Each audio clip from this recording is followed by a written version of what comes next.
Are you ready to make a powerful case for an investment in people at your company's next strategic planning retreat? Or will it be more like business as usual, where you kind of drift in and drift out, and although you're the head of HR, there's never really a business case, a strong ROI made for the kind of interventions that would move the needle? It could be a tool, it could be a culture change project, it could be the hiring of certain kind of staff, it could be letting go of certain kinds of staff, whatever it might be. Are you ready? And in case we haven't met, my name is Francis Wade, and I'm the host and the co-founder of CaribHRForum, and you're listening to this video as part of the support series in our 2023 conference series. Now, you may be listening to this, well after the video was first released, and I'll account for that a little bit later on because this video is going to be in our archive. And thanks for accessing it, and if you made a purchase, thanks for purchasing it. And well, let's get going. Some of the concepts that I'd like to share with you in today's agenda. I'd like to have a discussion with you. It can't be interactive completely because we're not actually here in person talking to each other. But there will be a giveaway at the end, and I'll point you in the direction of further offers that you'll be able to access because you've made this particular purchase. So, as I mentioned, you maybe have fallen just inside of this session because it's part of our 2023 conference to 2024 conference series. As you can see from the chart, it started on September 21st, and today is actually just before November 2nd. We're between the second and third webinars. And one of our commitments is that in addition to the core content that's presented and sort of at the very top in the blue and green, we realize that there's a need for support in our HR community here in the Caribbean. The kind of support that's not necessarily about analytics. It's not technical support, but it's the kind of support that you need to have available if you're going to navigate a hard reset, which is what we're calling on HR professionals to engage in their companies, to cause HR to transform itself so it can better serve the company. To get those kinds of results, it takes way more than technical knowledge. And that's the purpose of these support videos. And this is one of the support videos in the series. There's also support training and support coaching that's available to you. So what does it take to have a game-changing retreat? The kind of occasion where you bring everyone together, you bring together your senior team, and the result is a major change, and a kind of intervention that causes the needle to move dramatically, that puts the organization in a very different direction. We're fond of using this word after COVID, things having done a pivot or having undergone a dramatic change. But the kind of change I'm talking about isn't in response to an emergency. Instead, it's a function of getting together the top team so that it can do some thinking in terms of what the strategy might be and how to implement big, hairy, audacious goals over a 10 to 30 year horizon that result in game changes, a whole different world emerging. However, HR has not played a very powerful role in making these game-changing strategic planning retreats a reality. Matter of fact, it's fair to say that HR hasn't driven them. HR has been driven, but not been the driver. And here's some of the results that we see from surveys, where business participants see HR's contribution to the business very, very differently. Almost 2 to 1 in terms of agreeing with whether or not HR is a active contributor. And when it comes to HR not being a contributor, totally disagree. It looks like maybe a 4 or 5 to 1 discrepancy. So we're talking about something very strange with respect to, and very different with respect to how HR sees itself and how the rest of the business sees HR. And that shows up in strategic planning retreats. And for you to have a strategic planning retreat that moves the needle and makes a difference in the area of people, it's going to take something special. It's not business as usual. Some more statistics. 79% of HR professionals aren't prepared for the post-pandemic economy. Only 41% can drive business value using technology and data. This is from a recent survey by AIHR. And a small number, maybe half, are aligned with their business objectives.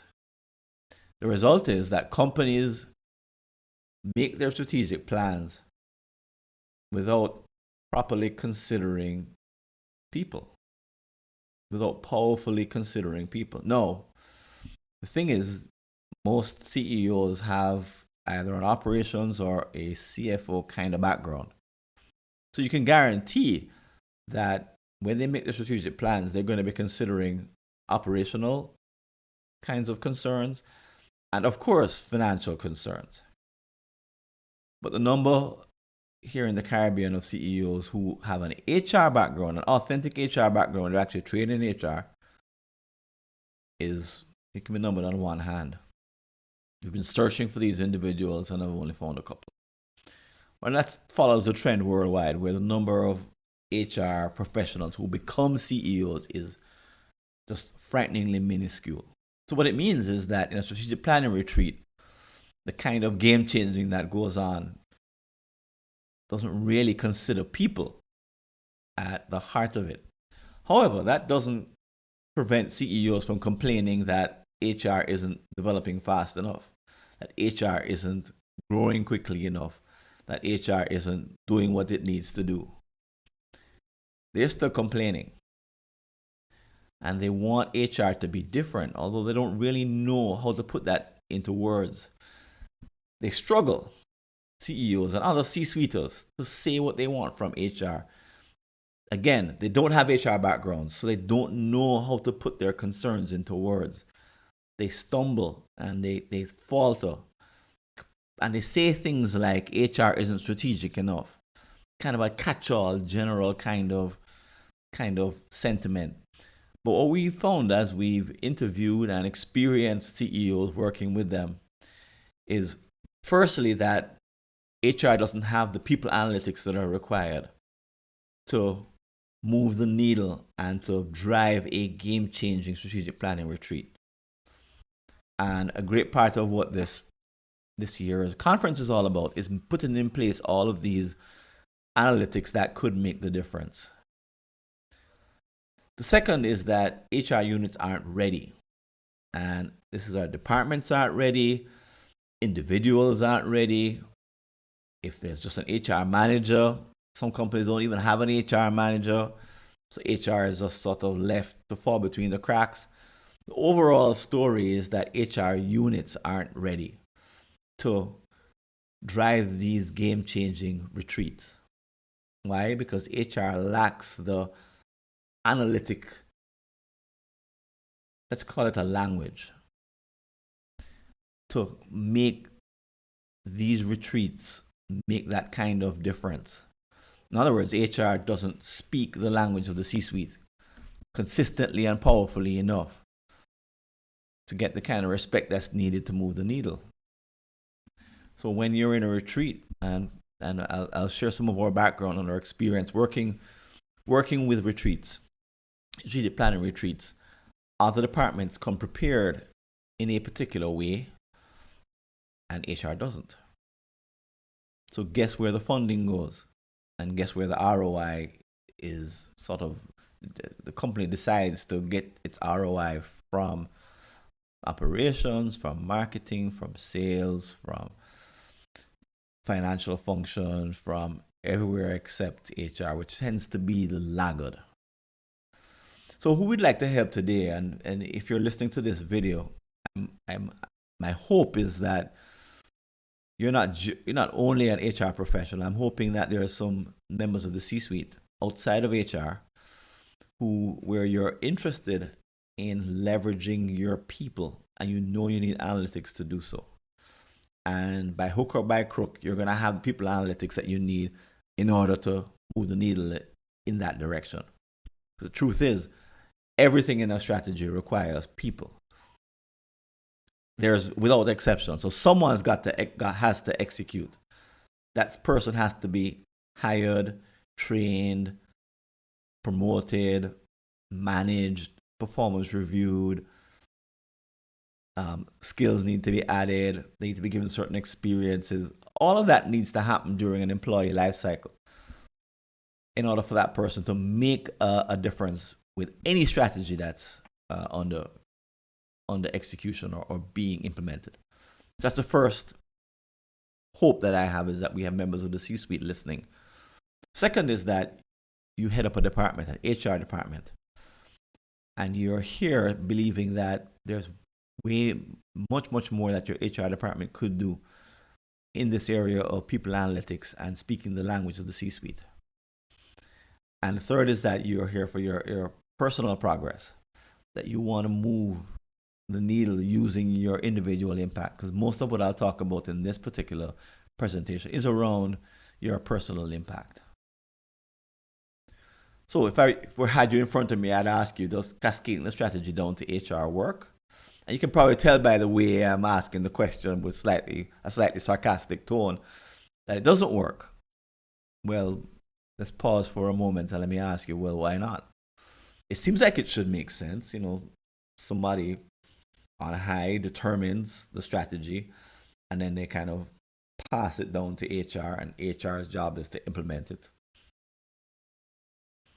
And then I have lots of HR managers explain to me that that's the role that they play, and that's a good role in their mind. Well, as you can imagine, it's a very subordinate role. It assumes that the game-changing conversations didn't have a strong HR input, weren't driven by considerations for people, probably didn't take into account the culture of the company. In other words, it was probably lacking and probably faulty as a result. In other words, HR is, in this scenario, a mere afterthought, even for companies that use the balanced scorecard. So if you're an HR professional and you're not proficient in the balanced scorecard, I wouldn't tell you to stop this video and then go become proficient and then come back, because it's not required. And this is the only scorecard strategy map scorecard picture that I am showing. So anytime I'll make reference to it explicitly, I think, in this particular presentation. But point is that if you don't understand the strategy map and the balanced scorecard, what happens in a case like this is that HR becomes this afterthought. In other words, it becomes the thing we tack on at the bottom. And this is a tool that we use in all our strategic planning retreats. And I'm here to say it's where the weakest discussion takes place. So this business of having HR be an afterthought and merely being there to implement someone else's strategy, let's argue and say that that's a huge mistake.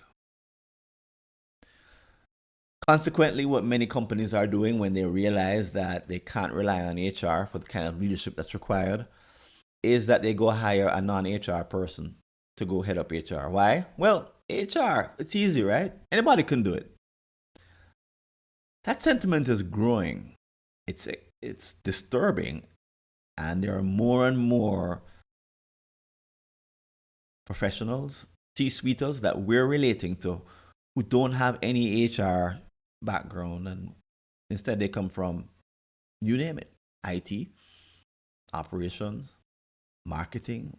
Some of the major Caribbean companies have HR units groups of HR units led by folks who don't have a background in HR. They just kind of picked it up along the way, or it was just assumed that after a few months, it's, HR, how hard could it be?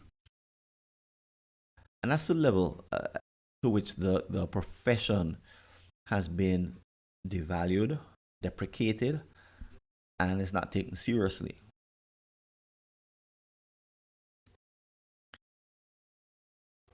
This problem persists because, from my point of view, a lot of HR professionals are, go back to the slides, kind of just complaining and watching and waiting and hoping. And instead of augmenting their skills, which is the kind of thing that I think the finance people probably do really well, instead of looking for hard to learn capabilities, hard to gain or difficult to gain or challenging to gain skills, instead there's a lot of complaining and a lot of sitting back and watching to wait to see what happens next. That keeps the problem going. The other reason that I already mentioned that keeps the problem going is that HR doesn't use the language of the C-suite. And in this case, in many cases, that has to do with people analytics.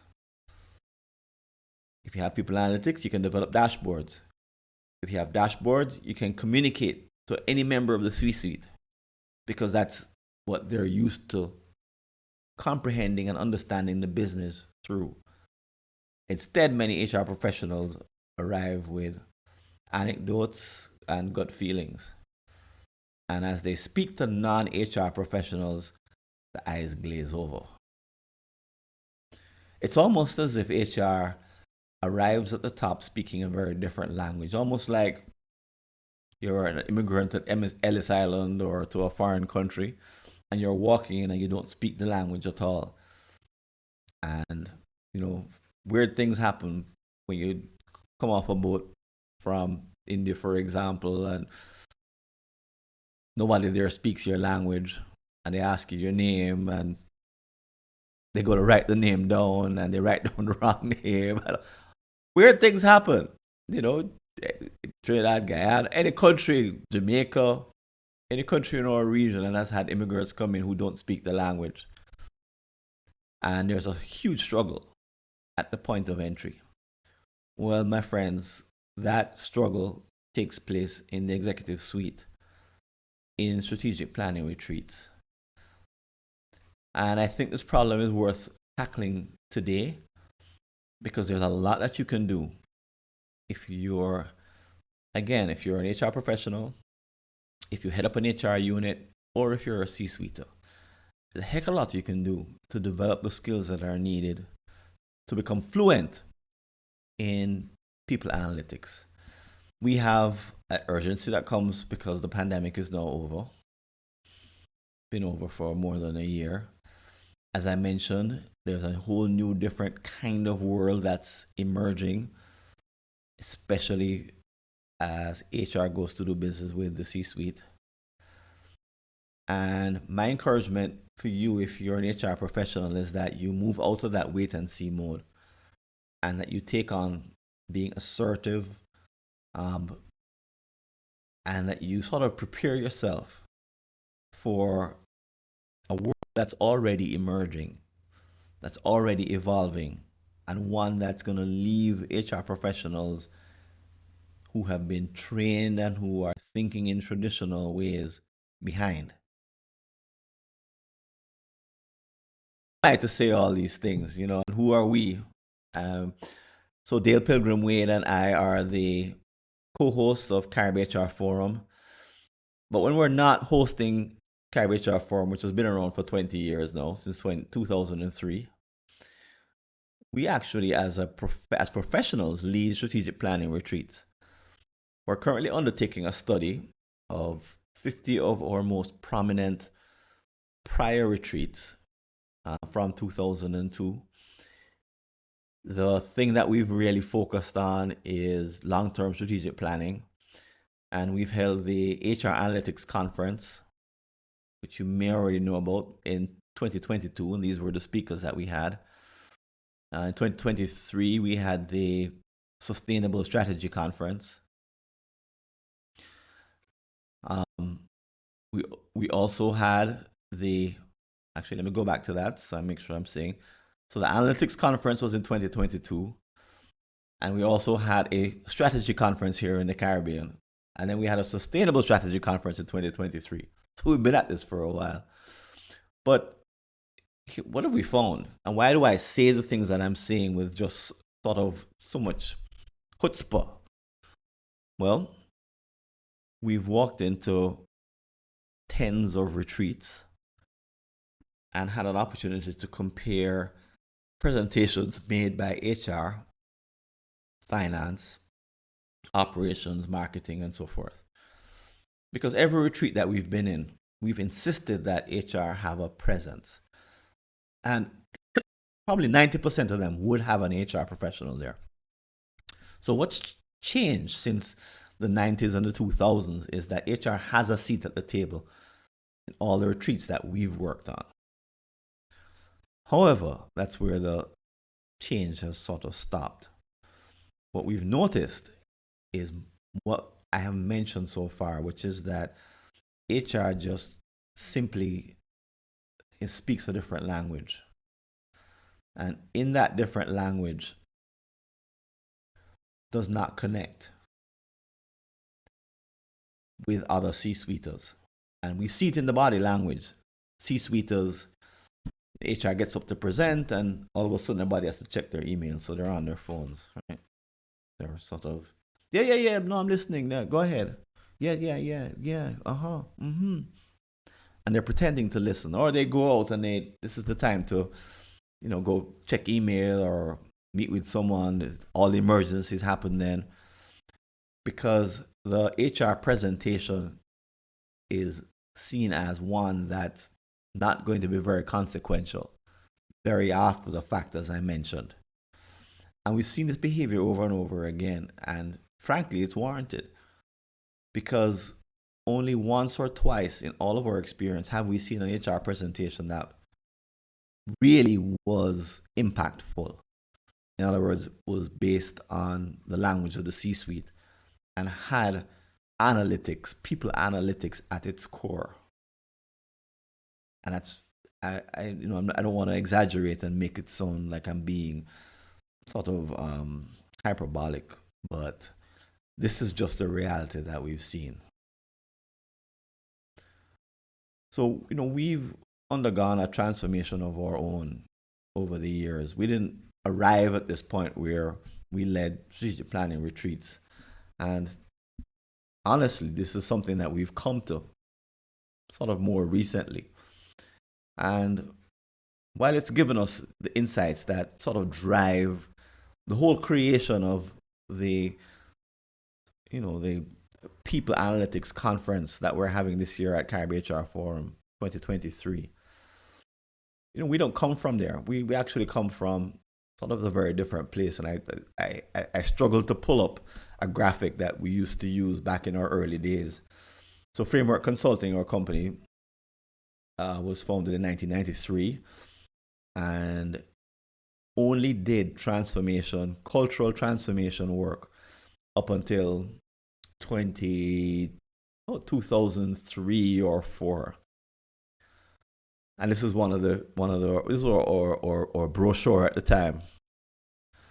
And somewhere along the way, we picked up on some complaints from our clients. And whereas we focused on transformation and coaching and actually did a great job at it, we found our clients complaining that we were able to, our work revved up the people in the workforce, inspired them, and caused a visible shift in behavior and engagement, and people making promises that they would keep, and all kinds of behaviors that were a part of the programs we'd implement. But then they sort of said, but we don't know what to do with them. And our response was, but don't you have a strategy to have them follow? They said, no, you mean like a strategic plan? And we said, yeah, no. They said, well, there are consultants who do that kind of stuff. And they said, yeah, but we really don't have, we don't have anything to put them into or to give them. So they have a lot of energy, so they're doing all these things and launching all these projects, but we don't have something to give to them. And we heard it a few times, which made us think, oh boy, we need to do something about this, because we couldn't have all of our good transformation work, just kind of not go anywhere, not produce bottom line results, because there was no direction that senior management could give their newly empowered staff. They're used to working with staff that was, kind of disempowered, not very excited about doing the work, very disengaged. So we said, well, what would it be like to also do strategic planning? What if we learned how to do it ourselves? And that started a journey. We did research into what was the state of the art of strategic planning. And boy, was it boring. I mean, what we found was just uninspiring, tired, stale. It looked like it was more about producing volumes of information than doing anything else. And we said, well, even if you had done the plan and you put together this whole book of strategic planning stuff, a whole document, 30 pages, 40 pages, 100 pages, how does that even reach the front line? How does that reach employees? They're not going to be reading any 30, 50, 100 page document. They don't have an MBA from Wharton or Harvard. They don't have any of these things to be able to understand these 100-page documents. So how does a normal person, what do they do? And the answer that we found was that, well, they don't do anything. they just don't know about the strategy. Or if they're lucky, they have a manager who may have heard something and they try and give them direction, and then that's it. The state of the art was awful. Until 2002. And what got published was an article by Robert Kaplan, and I forget the name of his full name of his co-author. Last name was Norton, but it was Norton and Kaplan. And they produced a Harvard Business Review article. I believe it came out in September 2002. And it was on having problems with your strategy. Map it, something like that. And I read this article. And boy, did I get excited, because it was the first time anyone had made a structured attempt to communicate strategy with each and every employee in a graphical format. So you could look at a strategy map and, with a little bit of explanation, 20 minutes, understand the core of your company's strategy. This was a tremendous breakthrough, and it got us hugely excited. Well, it got us so excited that we said, we've got to find a client who's willing to work with us on this, because this is awesome stuff. This could change everything. This would be the missing link between the transformation work that we're doing and the kind of results that we wanted to see our companies or our clients realize. So we got ourselves ready. So I'll pick up the story in just a few minutes, but let me continue on. We sat waiting for a while. Okay. Got ourselves ready, but didn't quite know. This wasn't our language, and we certainly didn't market ourselves this way. So having said all of that, there's 3 secrets I want to let you into that we've learned from our work over the last couple of decades. The first one is getting ready on day one. How do you prepare yourself for the kind of opportunity to make a difference in the C-suite using people analytics without any procrastination? That's the first secret. The second secret is, how do you commit to transforming yourself without stressing yourself at the same time? Transformation doesn't come easy. And if you're going to program your own transformation as opposed to just waiting and hoping that the stars align in the right way, there are certain things that we recommend that you do. so that you can produce the result without stressing because you're trying too hard or stressing because you're not trying enough. And then the third secret is, how can you grasp unfamiliar skills without feeling a sense of overwhelm? Brand new skills. And I'm going to share from our experience, and my intention is to leave you with some actionable items. So let's go back to the first secret. Getting ready for a day one opportunity without procrastinating. So we had, as I said, to pick up the story where I left off, we were ready for a client and kind of hoped that one would give us a call. Well, it didn't happen that way. Who was going to call us? But we had a client that was doing transformation work with us and had done it for about 4 or 5 years, and that was GMMB. And over a period of several days, we came up with a long-term strategic plan and did it using flip charts. And the process that we used was an ugly one. It doesn't have the nice format that we have. I'm going to share with you the 2-day strategic planning model that we use today. We didn't really have an agenda, just kind of an idea of how the conversation would go. Didn't use a team approach, kind of brought people in as needed. Over time, however, 4 days became 2, so that the 2-day model I'm going to share with you is an intense but refined model that involves 18 people, up to 18 people. And today it's 90% of our business. So what happened to the transformation work? Well, companies stopped wanting it. That's just the short of it. So we got ourselves ready for strategic planning work without knowing that the transformation work, with cultural transformation work, which used to be company-wide, would dwindle. So I can't say this was a stroke of brilliance. This was luck. But we happened to get ourselves ready. The same way, I'm going to invite you to get yourself ready for people analytics conversations and discussions at the C-suite level. So here's the outline I want to share with you. And this is not just, I'm not just sharing this with you for academic purposes. I want you to locate yourself in the future in a 2-day retreat in which you're armed with people analytics thinking that no one else in the C-suite has. In other words, you have unique things to say and you have a particular kind of agenda that touches every part of the strategy. So I'm going to take you through the steps of our retreat, and I'm going to do so quickly, but at the end of today, I'm going to give you resources, part of the free giveaway, which will point you in the direction of the gruesome details. But here's an overview of what the typical 2-day retreat looks like. So the setting would be some hotel room, 18 people.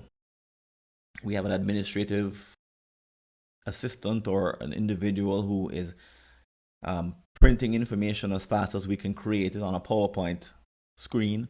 We typically create a lot of information using blank PowerPoint screens and create information in real time and then print it out and then hand it out and then keep going. So it's a pretty intense activity. But the morning starts with the creation of a 5-view snapshot, a picture of where the business is right now. And this is where HR presents what we call the people perspective. So we've picked up some language again from Kaplan and Norton, changed it so that it's explicitly regarding people. So HR presents the people perspective, the current snapshot. And then also there's other snapshots. There's a financial, operations, customer. And then we also do usually a SWOT survey before the retreat, and we do a pester analysis before the retreat. If you don't know what these terms mean, go ahead and do the research and you'll find out what they are. But these are the kind of things that sometimes people walk into strategic planning retreats and they don't know the basics. And these are some of the basics, okay? So having created this snapshot and brought everyone on the same page. So these are not your regular Monday morning updates where, okay, HR, what do you have to say? Okay. These are a created, joined up view along with the insights that around why the company is the way it is in that moment. So there's analysis and there's diagnosis all going on at the same time. Okay, at a level that has to be layperson's language because everybody needs to be on the same page, and that can't happen. That does not happen in typical Monday morning updates. So having created the snapshot, we then choose a target year, which is some 15 to 30 years in the future. And we're all about creating BHAGs, big, hairy, audacious goals that move the needle and that change games. And that means that we're choosing a target that allows for a transformational destination. So 5 years out does not allow you to create a transformational destination. You could imagine. This is a little bit like a 10-year-old saying, well, I'm only thinking 5 years out, and 5 years out I'll be doing my used to be O levels, but I'll be doing my CXC or CSEC exams. And 5 years time, maybe, I won't have graduated and finished them yet. So I'll be in fifth form. So I'm really only thinking about fourth form at this point. No, a 10-year-old says, I want to be a doctor. And then someone says, do you know how long it takes to be a doctor? And they say, I think 25 years, 20 years. And the person says, yeah, that's about right. Takes about that long. Specialized residence. Yep, that's about right. So we don't discourage children from thinking that big. And companies also need to think that big. Anyway, we have a whole long discussion about why choosing this target year is so important. And we use examples such as Jamaica Vision 2030, which you may know if you're a Jamaican, or we also use the SDG goals, which were crafted with a 15-year horizon, or Net Zero 2050, which is one of the EU's goals. Anyway, we use those as examples. Having created and set the target year, we then go into creating multiple scenarios. And this discussion eventually converges on a single scenario for that target year. So if the target year is 20 years out, 20 plus 2023 will be 2043. So one scenario, one outcome for 2043. And that might be in words at that point. Maybe a few numbers. The next step is to translate that vision into pure numbers and initiatives that are going to produce those results. When that's done and the detailed scenario is complete, we select a small team, and that small team does backcasting from 2043 back to 2023. They come back the next day with a detailed plan called a Merlin chart that fills in the gap between 2023 and 2043. That is debated and discussed and changed. Sometimes 2043 becomes 2040 for some reason. Sometimes initiatives are thrown out. Sometimes targets are dramatically reduced or increased. Anyway, the result of it, the conversation, is one long-term strategy that everyone is aligned with and can agree on. Next step is to bite off the first few years, 3 to 5 years of that long-term strategy, and to create a short-term strategy map. And that's where the techniques that we mentioned before that Norton and Kaplan introduced, come to pass. And then finally, for that short-term strategy, assignments are made, sponsors are allocated to each project. Okay, so it's an intense activity. The first day runs long. The sub-team usually stays until about 6 or 7 o'clock. And while there's a working lunch at some point, and there's breaks, we do keep a lot of momentum going. But as an HR professional, I want to point out to you there's two major opportunities and two places where HR typically doesn't quite get how important it is and how it sets the agenda for the entire retreat. The first is in the snapshot. And HR often arrives with a presentation that is short of analytics and therefore short of insights that the rest of the C-suiters can use. Given that, the point of view that HR puts forward is often vague and lacking in strategic details. It's almost as if we ask folks to put together presentations so that everybody does put together a presentation, but the presentation isn't the point. The point is this is an opportunity to shape the strategic agenda of the company going forward. And HR, sometimes we explicitly try to make it that this is it. This is the biggest opportunity you'll have over some long period of time to shape the future of the company. And the insights that you present in that first snapshot will go a far way to shaping the decisions that ultimately get made. In other words, the investments that are made in people. So weak, vague snapshot that's not looking like a dashboard results in smaller investments, lack of trust, lack of belief by other C-suiters. All right, so that's the one spot. The second spot, second most, perhaps, greatest opportunity for HR professionals. Nope.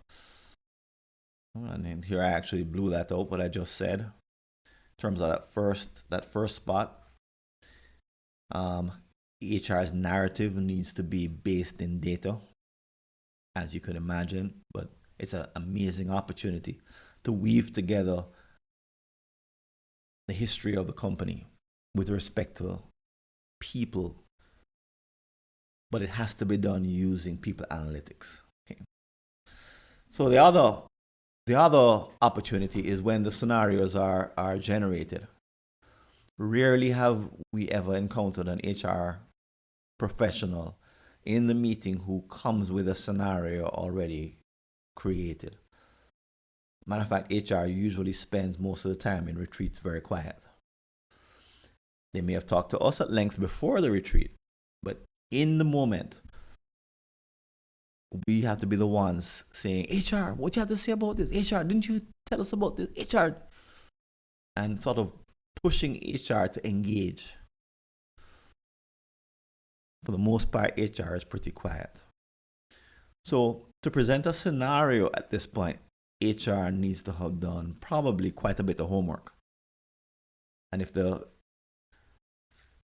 analytics aren't there, have the meetings that will prepare the kind of detailed outcomes that would describe a single scenario, one scenario. So this is not going to be the HR scenario. So that's not how it works. But it's going to be a scenario. Matter of fact, in these prior meetings leading up to the retreat, HR should probably come up with multiple scenarios, all based on different assumptions around talent. Now, I'm not here to tell you that this is an easy conversation to have. And sometimes if you're the only HR manager or HR professional, you don't even have somebody to have it with. But you got to find someone, find an outsider, consultant, maybe a friend, colleague, sit down with the CEO, someone in the board, anyone who can appreciate the fact that there are multiple possible outcomes depending on how talent is leveraged between 2020 and the target year, let's say 2043. Okay. Again, not an easy preparation to do for a retreat, but do it well And when the conversation shifts to what needs to happen in the people perspective in the short term, HR would have already figured that out, because HR would have done the kind of depth of homework that allows for passionate advocacy. No, again, passionate advocacy is not enough. There needs to be quantitative metrics, but if the quantitative metrics aren't there, then there's nothing to be passionate about. Not in the context of a C-suite strategic planning conversation. Okay? I mean, when HR has a meeting, an HR department has a meeting, there can be lots of passion there and no discernible people analytics.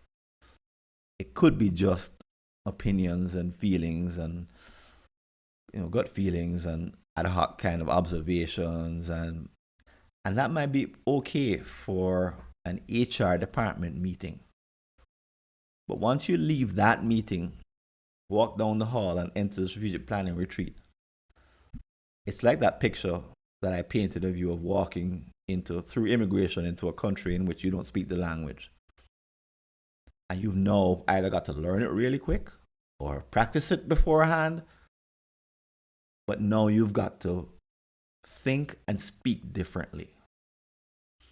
Now, having said that, I know that that could shut some people up and lead exactly to the behavior that I talked about before, that I said I'm trying to have you not engage in as an HR professional. But I want to tell you the truth about what we've seen and what it takes to prepare for what could be the most important meeting of your career. If this is a long-term strategic planning meeting, it could be the most impactful meeting of your entire time at the company. Grace Kennedy, one of the biggest companies in our region here in the Caribbean, set a 25-year strategy, a vision for themselves of 25 years, and that was back in 1995. Came to fruition a few years ago, and it was a wild success. And the competitors from 1995 had disappeared from the areas in which Grace Kennedy was a leader. And Grace Kennedy had created a whole new business in financial services. Didn't exist. Got rid of a bunch of businesses that no longer fit the vision of where it needed to go to. So I want you to imagine what kinds of conversations had to happen around talent to make that 25-year vision a reality and a success. And for 25 years, there wasn't another conversation like that. So the best place to be prepared is not near the end of 2018 and say, oh, HR is finally understanding it. No, it was back in 1995, because that was the time when the needle moved the most. And that was the time when a conversation around talent had the most leverage for the next 25 years. So, having said all of that, I want to share with you some of the outcomes happy outcomes that have taken place. So here's a quote, and you could take a picture of the screen because I won't read all the way through it, from Donna Duncan Scott. She's a former managing director of JMB. She's now the head of people and culture, I believe is her title. But she recently said on in an open forum that mentioned the work that I had done with her in that very initial retreat with the flip chart, one where I, was really kind of winging it. I didn't wing it completely because it took a lot of preparation, but in retrospect, I really didn't know what I was doing because I had just not seen the model that we were using before. We roughly followed the same steps that you see that in that 2-day model, but it took longer than 2 days, and there was quite a bit of floundering back and forth. Anyway, at the time, JMB was a Jamaica-only company. JMB has been in multiple countries and operates effectively in 3 at the moment, to my count. and they've produced stellar results over the years. Just really a success story that, if as Donna said, comes from their long-term thinking. Okay, so let's talk about the second secret. How do you commit to a personal transformation without stressing yourself out? And I want to point you in the direction of a collection, I would say. It's a collection of approaches that, when put together, can do sort of miraculous things. And I first came across it when I did a couple of personal transformation programs back in 1994. First, I did a 3-day program, and then I did a follow-on 4-day program. And interestingly, I wanted to do more and found that I couldn't do more because the next program in the sequence required you to do a program in your city. And usually it was a Friday evening, I think, that the classrooms were held. And I happened to be working in Florida, living in New Jersey, and then commuting back and forth on the Fridays. And there's no way I could make it work. So I was stuck. Fortunately, someone came to me and tapped me on the shoulder and said, "Why don't you do our company's leadership training? It's transformational." And I said, "Oh yeah, tell me more about it." And they said, "Well, take 6.5 months, 6 to 10 hours a week of work and preparation and coaching and homework, the most intense homework I have ever done." They said there's 4 weekends away in another city, either Chicago or Dallas. You got to pay to go. And you will have a coach for the duration, and you will be coached by him. In my case, it was a him, and others who will also coach you. And I said, "You've got to be kidding me. These people who do this thing don't have work." Well, long story short is that I did it. And whereas the weekends that I mentioned before, the 3 days, then the 4 days, were the most transformational single experiences I've ever had. Sort of short experiences. The 6.5 months shaped who I am in a way that I can only say is profound, because much of what I'm saying about the future, long-term thinking, my belief in creating a future that inspires and moves the needle and transforms, all the work I did in transformation, and the way I think about the world and the need to make a difference, in particular, my need to make a difference, my commitment to make a difference where I live, which is Jamaica. At the time I did this training, I was living in New Jersey. And all of that led to my moving back to Jamaica to make the difference I really wanted to make with the years, the 3 score and 10 years that I have. All of that came from this longer program, this 6.5 months of, at the time, there was a lot to complain about. I've got to tell you that, in terms of the difficulty and the challenge and the time and the intensity. But anyway, it helped me to launch another program, which brought me back to Jamaica for good, because that same transformation program I was able to bring to Jamaica. And it operated here for several years, ran into the recession, and then is no longer offered, unfortunately. But I played a big part in bringing it here, part of my hope to make that kind of difference. Anyway, see all that to say, what I picked up from that program was that when you combine these 3 elements, let me go back to the slides. When you combine these 3 elements, group, coaching, and distinction, you're able to generate what's called a breakthrough. And that's what that training was all about. How do you make breakthroughs happen at scale? And we've taken or woven sort of that thinking and woven it into the design of the training that we're offering here, this training that I mentioned before. How so? Well, there's a group structure. There's other people who are also in the program with you. And here I'm specifically referring to the workshop and the master classes. At the moment, the workshop is scheduled for November, the master classes for January and February 2024. But we're likely to do another iteration and to offer them in the future. We'll see.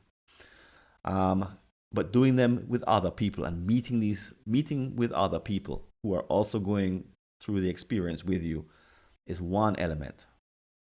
Second element, which accelerates the learning, is having coaching available. Having someone point out to you areas of growth and opportunities for expansion and places of weakness. That allows for non-linear kinds of growth that you can't accomplish just by reading a book or taking an academic course, where you get a certification or like a SHRM test or a YouTube video or LinkedIn learning or anything like that. Just doesn't allow for that. And then finally, there's distinctions that are unique. And unique meaning that they really don't exist anywhere else in the world. And we've attempted to make Caribbean distinctions around people analytics in the training that I'm describing here, the training that's a part of the conference. And it needs to have this point of view that separates the content of the program from anything else that exists in the world. Now that sounds like a tall order, but consider this to be the 3 elements of a secret sauce that allow for accelerated learning. And I can report it from firsthand that having had it make that kind of difference for me back in 1995, that difference has never left. And someone who has done the training that I did could probably say, watch what I'm doing right now and say, oh, look, yeah, he's using this piece, that piece, and the other piece. Because that's the kind of impact that it had. That doesn't come from regular classroom training. It comes from sustained immersion that lasts over time. So our program, particularly the workshop and the master classes in January and February, are intended to allow for that kind of immersion. Between November and January, you can expect to be in a capstone project and expect to not be left alone. You have some of the things that I talked about before, and you'll also have the support of this video and other experts who have come on board to offer different ways of helping you navigate this reset that you're undertaking in your personal life. Okay? As I said, it's not a technical reset only. It has these other human dimensions that especially those of us who are in and around HR. And I'm saying this because I'm not an HR professional by training. I come to this from a very different angle. But those kinds of supports are essential for any kind of transformational program, because the transformation is more than just technical knowledge. It's more than just knowing how to do people analytics. And this is why you can't just take someone from IT who is really good at analytics and plug them into HR and say, go ahead, good luck. You have all you need, because they don't. Okay? The program needs to be way more holistic. So if you go to our website, you can find out more about the support videos, support training, and support coaching. But I'm just mentioning it because it's a part of what, back again, the accelerated learning method that needs to be there if you're serious about making very, very rapid progress. No, I'm not saying that this is special in any way, and it's not unique. In fact, I was in a conversation with HR professional Ingrid Wilson. So Ingrid is no small or small person when it comes to making a difference and having an impact. In fact, Ingrid, she's held many high-level HR positions at companies like Cisco. She was the head of DE&I, depending on how you phrase it, diversity and inclusion at Walmart. in Canada. And she just shared with me a program that she's been a part of in which she's had the exact same kind of long-term immersion, coaching, and support of other people. Distinctions that you don't find anywhere else other than in that program. And she went through this experience and found that it made a profound difference. Okay. So the third secret is kind of like an inside view on when you need to grasp these unfamiliar skills. How do you do so without feeling overwhelmed, especially at the very beginning, before things, start to sort of feel less strange than they do when you're, learning a foreign language for the first time? Or, Ingrid talked about what it was like in her program for the first few weeks. She said it was awful. Some people, it was just plain, people wanted to quit. It was hard, and there was a lot of complaining, and people left. And those who stayed and stuck it out had an amazing result. They came away talking and thinking differently, which is exactly what we want you to do from the workshop and the 2 master classes. Come away thinking, talking, asking different questions. And in her case, and in our case, engaging with C-suiters very differently than before. So to have these real behavior changes. But how do you have all of that happen? Well, I want to share with you one transformation that I had, which was, I would call a super accelerated learning method. So before I said there was an accelerated learning method that had those 3 elements in it. That was secret number 2. Here's secret number 3, which is even more kind of off the wall, but produces amazing results if you decide to follow it. So before 2019, up until 2019, I would say, I had been a presenter at several virtual conferences. And here's a sort of a snapshot of a few of them that I presented at from around the world. So I've been someone who's been called on to be a part of these events and really enjoyed doing them. And I enjoyed being in Jamaica and being able to be a part of worldwide virtual conferences and be able to share my experience and expertise with these wide audiences that could never be possible if I were to try to jump on a plane and to do the same. So in 2018, I said, well, I want to learn how to do these things. Where the heck do you learn to do something like this, an online virtual conference?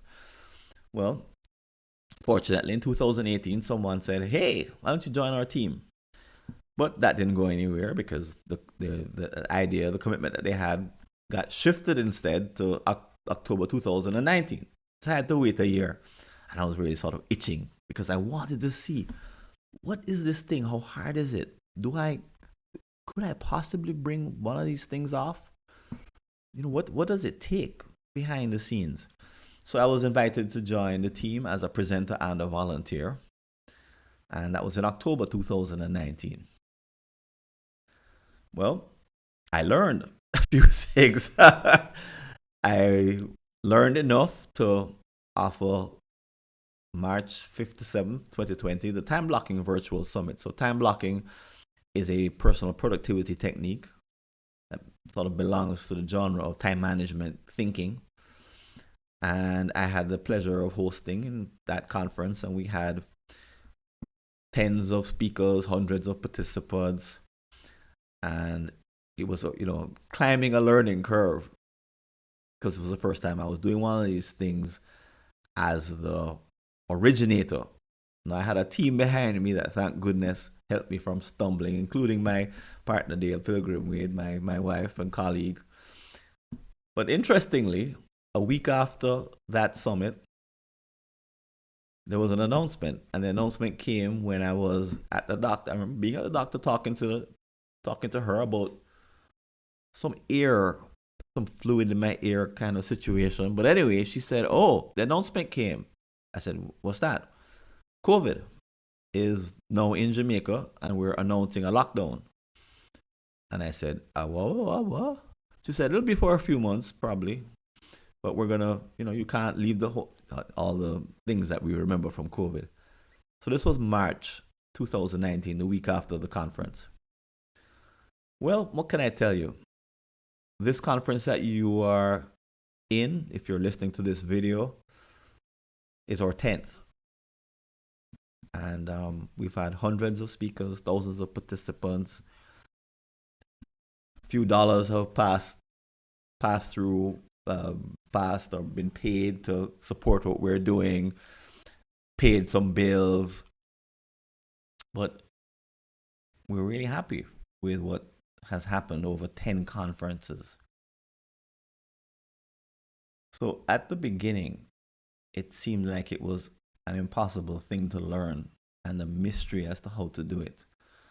But in retrospect, there was actually a formula that I followed that I didn't quite pick up at the time I was in it, but I realized that it followed a few other times when I had enjoyed a super accelerated learning experience. But here's how you do it. First part is to identify active experts. So when I say active, I mean the expert needs to have done more than written a book and sent you the pages, or written a bunch of articles and told you to go read them. The expert needs to be actively doing the thing so that you can help him or her to get it done.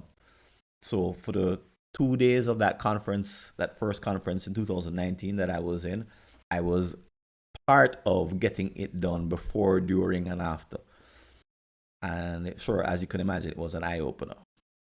But I saw the skills that I had, skills that I would need, people I would need, how to interact with people, a whole bunch of things, more than I can enumerate. But anyway, this super accelerated learning method means identifying active experts. Now, you may think these experts need to be only in the business world. But when it comes to something like people analytics, guess what? A lot of churches require people analytics. And maybe there's a few of them where a pastor or a deacon might be an expert. Maybe it's a church that you're affiliated with, but you just don't even know.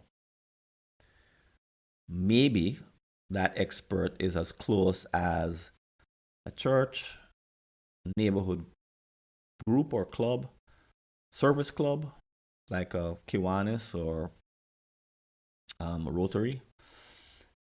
Maybe it's a AmCham, American Chamber of Commerce, or a PSOJ, or a Trinidad and Tobago Chamber of Commerce, or it could be an industry group. It could be a professional group. It could be an online business that somebody else is running. Anywhere where an expert is using people analytics to get the job done. That's an opportunity for you. So the second step is to join that organization as a volunteer in an area that you are weak at. So not strong, an area that you need development in. That's something that you don't already know. So the point of the volunteering is not to check a box and say, okay, I did my good thing for the day. It's to learn in part. Part of it is to contribute, but part of it is to learn. And then the third part is to use gaps in your schedule as learning opportunities. So you get very serious and get very hungry. So instead of going on Facebook, instead of watching Netflix, instead of goofing off, in whichever way you goof off, you actually use that time to expand and grow yourself. And let's say that the three together comprise a super accelerated learning method. That's way faster than the one that I mentioned before. And actually probably a better fit for us here in the Caribbean if we don't have training in the area that in which we could be available. Now, for us here at CaribHRForum, it could be coming on as a volunteer. It could be someone generating content.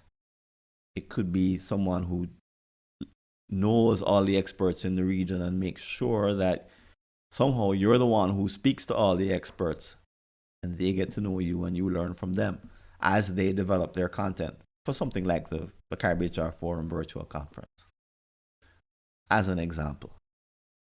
But this is a very different kind of way of thinking, and it really flies in the face of a very popular Caribbean sentiment, which is that I'm not doing anything unless I get paid. So in a moment, I'll show you sort of the value of not having that particular point of view. So we are talking about volunteering, and volunteering, one of the benefits of volunteering, as you probably know, is that you get to give. And the giving is, hopefully, it's intended to be its own reward. So volunteering is an act of heroism, according to Bill Clinton. It changes the odds. In other words, it moves the needle. Dalai Lama says you can't just be compassionate, you have to act. But I really love this quote by Martin Luther King Jr. about everyone being great and having a heart full of grace and a soul generated by love. So the first thing is that this is volunteering. This is not you pretending to volunteer because you want to learn something. Don't do that. Okay? Do not use what I'm saying to pretend to volunteer when you really are just trying to take. It won't work.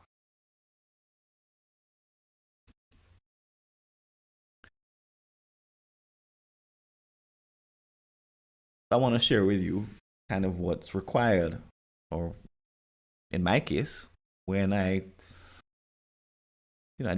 done volunteering for a number of organizations, and I volunteered as a writer, essentially. And people ask me, how did I become a Gleaner columnist? And how can they become a Gleaner columnist?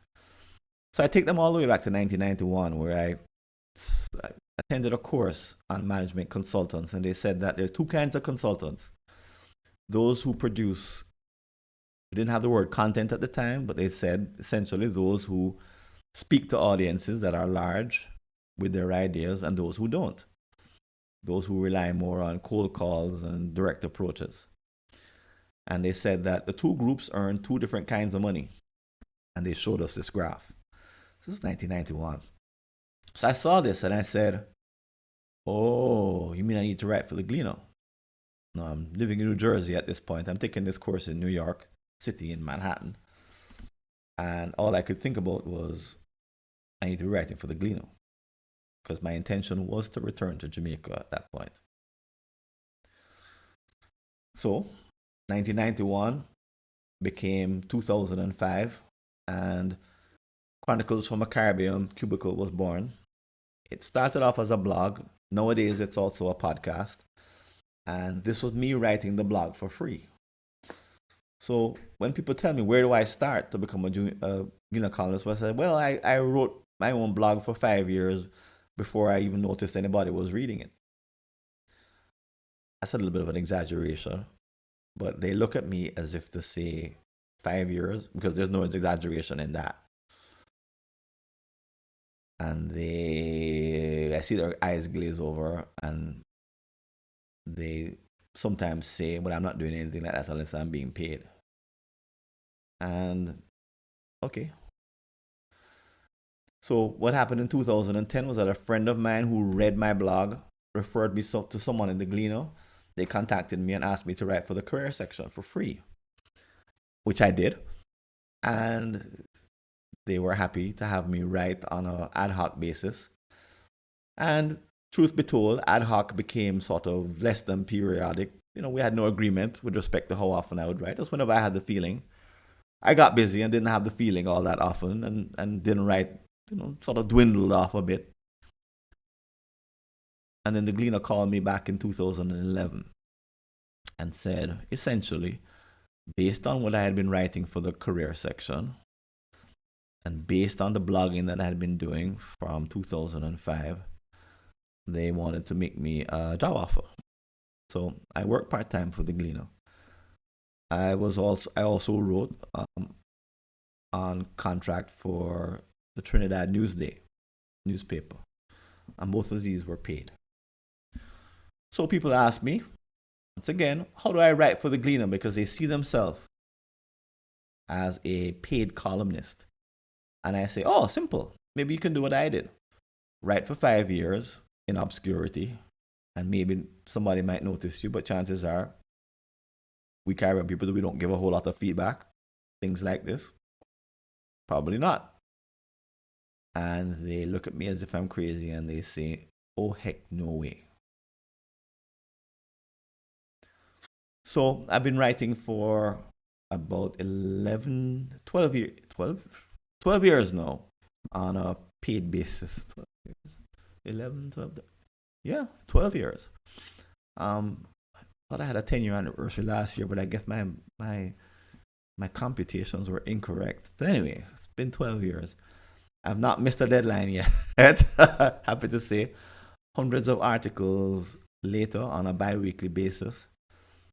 And it's really allowed me to grow as an individual and to develop a bit of a reputation for those who read my column, and then I run into them and they tell me, and I thank them for the feedback and thank them for being someone who follows the column. So I have an offer for you with respect to learning. If you're serious, learning how to prepare yourself for that date in the C-suite when you're sitting representing people analytics. Hopefully you have the skills and the experience at that point because you're prepared. You've been through preparation that allows you to make a difference when the time comes. So I want to invite you to pick up a subscription to my newsletter. And let me tell you some details. It's focused on interwoven, short and long-term strategic planning. Every month I put out an ebook, a mini book, which is anywhere from 1,000 to 5,000 words. I also do a private podcast as a part of the newsletter. You also get links to long-term planning content. So this is not an HR newsletter. It's a long-term strategic planning newsletter for everyone who sits in those retreats that I mentioned before. And you get to be part of a community. And right now, there's a $7 per month introductory price. And if you go to longtermstrategy.info, you can sign up for that. And you go ahead and take a picture of that screen if you'd like to save that URL, longtermstrategy.info, or just hit rewind. Chances are you're able to do that. But here's a giveaway. 1 month free subscription. Now it's either a month or 2 weeks, depending on when you contact me. And I changed the dates of this free subscriptions. It allows you to go back into the archives and catch all the way up. Again, absolutely free. All you have to do is to contact me and claim your subscription, and I'll give you whatever is available at the time. So it may be anywhere from 7 weeks to a month. It depends on, again, what's available. I can't change it at will that easily, but when you contact me, I'll be happy to give you that 1 month subscription. It'll allow you, it's enough time to binge read all of the mini books that have been written up until that point and to catch right up.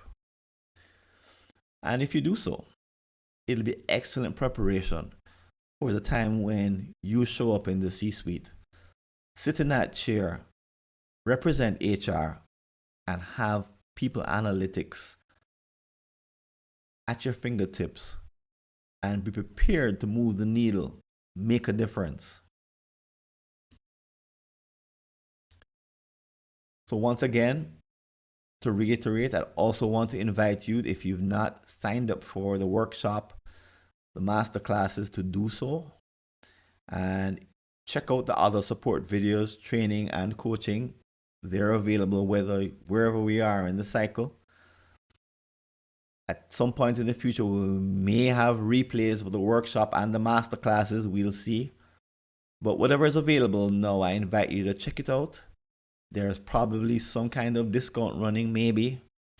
And make the most of the opportunity to become the kind of professional who, again, sits in a retreat, makes a difference, and brings to bear the kind of strategic people analytics thinking that the C-suite desperately needs.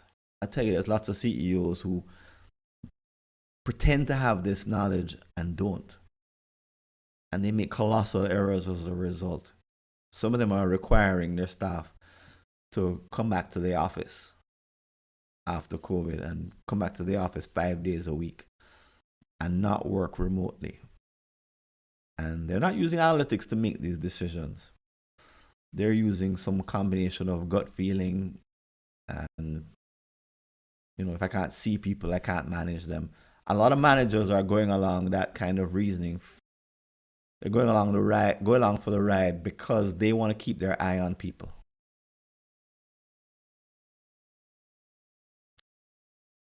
Be there to make a difference. I invite you to do that.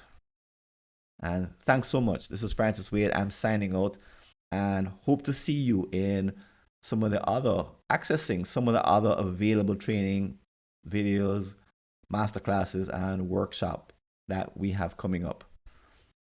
And all the best. Take care. Bye now.